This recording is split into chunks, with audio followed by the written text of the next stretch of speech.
Drink water. Contemplate source. A Chinese proverb.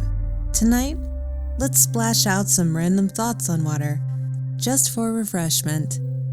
Olden day Orientals equated water to wealth, figuratively. Modern day industrialists do the same, literally. Some people handle money like water. If it doesn't circulate, it'll stink. This leads to the paradox of ownership. Any possession that you cannot freely give away, you don't really own it. It owns you. If you don't pass the water, it'll swell you up and kill you.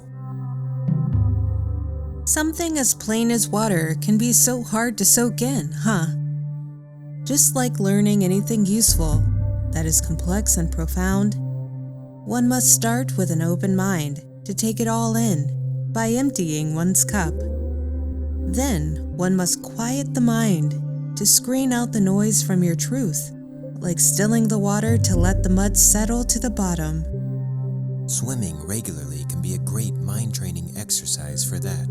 And along with our daily breathing practice, here is yet another suggestion to train your mind. Find either a water source in nature or just barely turn on a sink faucet at home. Sit still and focus on one drop of water after another, slowly trickling down. No need to analyze, just observe. Do it for a few quiet moments every day. After a while, you'll find your open, quiet, clear mind more ready to absorb like a sponge. Good night.